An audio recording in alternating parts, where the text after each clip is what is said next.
Well, now that NASCAR is done in Texas, we are set for the sport to come back to the West Coast. First, right here for the Shriners Children's 500 race weekend at Phoenix Raceway. Then we move up north to Las Vegas, Nevada. Join us here on the inside lane to preview everything going on. He's the 2014 Young Lion Road Course champion, the 2018 Snowball Derby champion, and a back-to-back NASCAR Cup Series All-Star Fan Vote winner. Driver the number 4 Front Row Motorsports Ford Mustang from Las Vegas, Nevada. It's Noah Gragson. Noah, thanks for joining me. That was a great intro. I appreciate that. I appreciate being here. Well, I appreciate the compliment, but I mean, you deserve a big intro because 2025 has been a big intro for you. First of all, first top 10 of the year at Circuit of the Americas. Second of all, you got to chill with the Rizzler during a rain delay Daytona for like a long time. Third of all, you met President Donald Trump. This has been a massive year for you. I mean, besides a win, obviously. Can anything top what you did the first 2 months of this year? Dude, I don't know. It was kind of a little bit of a rough start. We had fast race cars down at Daytona and Atlanta and led some laps in the Daytona 500. So that was really cool. And I felt like we put ourselves in contention to win the Daytona 500 this year. So ended up getting in a wreck with about 15 laps to go, but we were up in the top 5 or 6 cars coming down to the wire. So as a driver, when you go to those tracks, that's all you could really ask for is to be in contention and have a shot to win the Daytona 500. Unfortunately, that wasn't in the cards this year, and we ended up wrecked, and then got in another wreck at Atlanta. So kind of a tough start to the season, result sheet wise, but our team's really strong. I feel like right now, we might not have had the best car to start the Dakota race at the road course this past weekend, but we kept our heads down and just kept fighting and digging all day, trying to work on the race car and continued to get better. And, at the end of the deal, we were running the top 5, faded a little bit and finished 8th, but things are going really good over at Front Row Motorsports and for myself and our team. And there's a lot of excitement going on right now. And it's always good to find that rhythm because for the third year in a row for you, you're with a brand new team. And here at Front Row Motorsports, you're the brand new third car edition. They've never had 3 Cup cars in this next gen era. So for you, what's kind of been the biggest hurdle to overcome and just try to get everything together, feel comfortable again, and get back to racing inside the top 10? Well, it's been relatively easy on my side of things, other than meeting new people and new faces. But there's also a lot of familiar faces that have come over to Front Row Motorsports with me from Stuart Haas or my teammates. I've worked with Todd back at the KBM days back in the Truck Series. I was teammates with Zane and Xfinity, and we've been best friends since the time we were 12, 13 years old, racing legend cars out in Las Vegas, Super Late models. So having those familiar faces along with my crew chief, Drew Blickensturfer, this is my second year working with him. He was my crew chief over on the 10 car last year at Stuart Haas. So it's been, a pretty smooth transition for myself personally, going over to Front Row Motorsports. All the interior of the cars the same, the seating position, my seat insert, all those little things that you probably overlook. It's been relatively smooth because it's, everything from my car last year. So that's been smooth on my part. Now, if you ask the crew guys and the team, they're always stressing coming, up to the Clash at Bowman Gray and to the Daytona 500, just getting everything in line, everything in order, especially starting up that third team. But, we have a really, really strong team. We got a great car chief, Joey.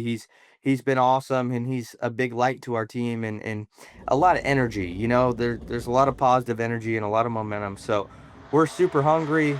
We're like a ball of fire, just ready to release out on the racetrack, and we won't know exactly where we're at until we get done with Phoenix and Vegas, Homestead, Martinsville, Bristol. These next 4 or 5 weeks are really important, and then we'll be able to regroup and really say, hey, we're a 10th place team or we're a 15th place team. Here's what our strong suits are. Here's what we struggle with. Stuff like that will be important to look at once we get done with the next couple races. I think a lot of people know that you and your now teammate Zane Smith are great friends. And on top of that, now, your Bishop Gorman fellow alum high school member, Riley Herbst, is a full-time Cup Series racing as well, 2311. What is it like for you to kind of bring those two relationships now with all 3 of you inside the Cup Series full-time? And I know that you and Todd were teammates at one point, but at this point, is he like a third wheel because he's like a foot taller than everyone else? You have to like bend your neck in order to talk to him. Is he okay with you and Zane probably going out hanging out a lot? Yeah, we all hang out together. Last night we were all at dinner together with our families, and it's just super fun to be able to be teammates with your buddies as well. It's not a forced relationship. It's a really natural relationship, and I feel like when we all get along off the racetrack and we're good buddies off the racetrack, it makes the work side that much better. And we do have a good balance of goofing off when we're away from the racetrack or away from the shop, and locking in once we get to the racetrack. And it's been a nice, healthy balance in relationship with the teammates. So we all get along great, like I said, and we're having a lot of fun, but we work hard at the same time. Now we move forward to the Shriners Children's 500 this Sunday at Phoenix Raceway. This is a racetrack you've won at in the Xfinity Series. It's a place that you ran well at last year. What is special to you about Phoenix Raceway? I know it's not quite home to you, but what do you enjoy most about coming to Phoenix, whether that's at the track or beyond the track? Yeah, I just love the West Coast. Growing up in Las Vegas, the next two races with Phoenix, then we go to Vegas. They're a lot of fun tracks, but at the same time, I love being on the West Coast. The warm air, just everything about it. It's a little faster paced, I feel like, than maybe Charlotte, North Carolina is. People on the roads drive a little fast, just everything. It's just fun. The food's really good out there too. So the golf courses are awesome. I love golf. I've been taking up golf.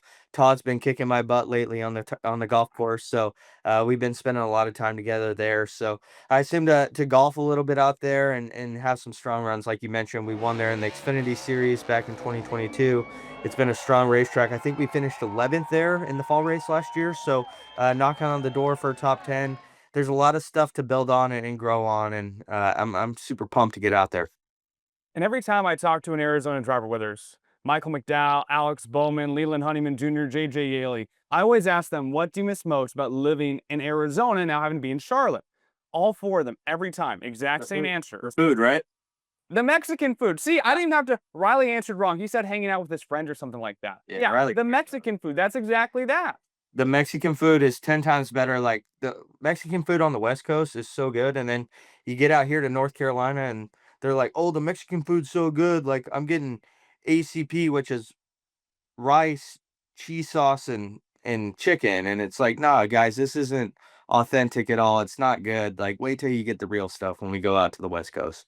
So when you guys come out here, do you treat anyone? Or are you like, guys, we need to like culture you into figuring out what good Mexican food is? Yeah, I take all my guys. There's a place in Vegas called Tacos El Gordo, and they shaved the El Pastor right down on off the, rotisserie right onto the taco the tortilla. So it's super cool to be able to bring those guys there, and they're like, "Dang, this is super good." I'm like, "I've been trying to tell you guys, but they don't know until they go." So before I let you go, besides the food, your favorite part next week about heading on over to Las Vegas Motor Speedway and just being at home. Yeah, I think just seeing my buddies and There we Life go, only Ethan. just There met you go. you. You were The number 2 on the food, priority list. the food.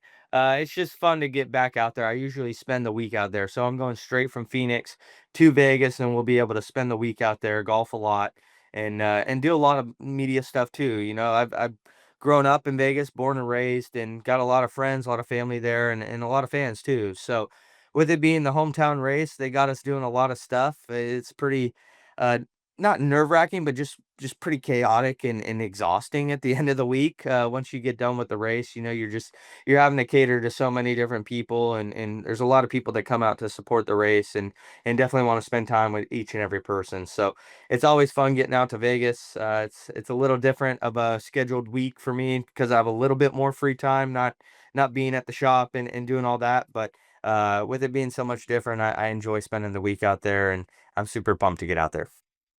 All ready for Shriners Children's 500 race weekend, March 7th, 8th, and 9th, right here at Phoenix Raceway. Keep it a Sports 360 AZ for all the content coming up as we get ready to race back here at Zoomtown, USA.